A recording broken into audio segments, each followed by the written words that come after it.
Well, my dad had gone to a Toastmasters early on and heard one of the most successful magazine entrepreneurs in the world speak.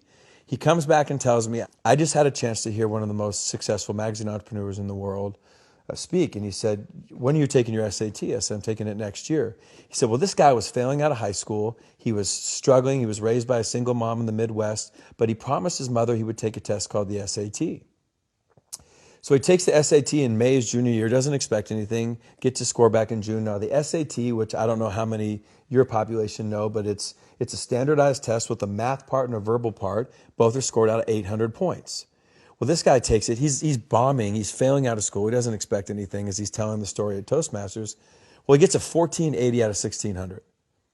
So he's stunned, right? That would be for the smart people that listen to your podcast. Insane, yeah. Right, cognitive dissonance, right? I got a 900 on my SATs just right. to give people a frame. Right, and I got a 990, excuse me. And I got a 1010, right? I was just, hey, 4 digits. It was a miracle, right?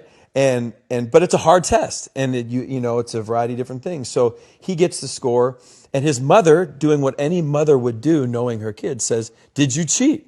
Right? She knows her son. And he said, I swear to God, I tried to cheat, but the way the numbers were and the scantrons and the bubbles, you couldn't cheat.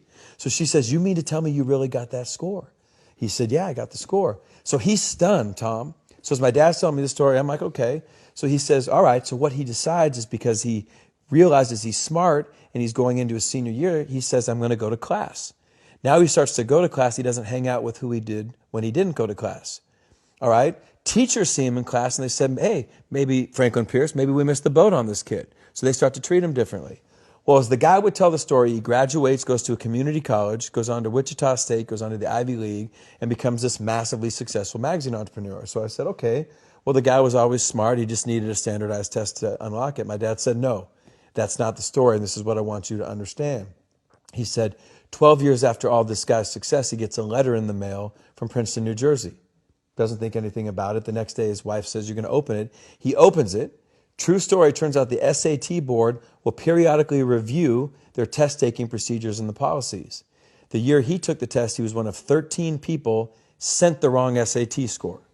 His actual score was a 740 out of 1,600. And he said, people think my whole life changed when I got the 1480. But what happened? My whole life changed when I started acting like a 1480. And what does a 1480 do? He goes to class. Well, this is one of the first stories I would share when I had my opportunity at Alabama, or Florida State, or Georgia. So A, your language is powerful, but number two, your behavior is way ahead of your success.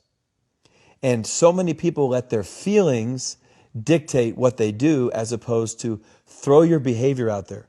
Russell Wilson's 5'10". He shouldn't be playing pro football, but he behaves like the best quarterback in the country, and he's done that since before he was at that level, and then his feelings and emotions and his skill caught up to that behavior.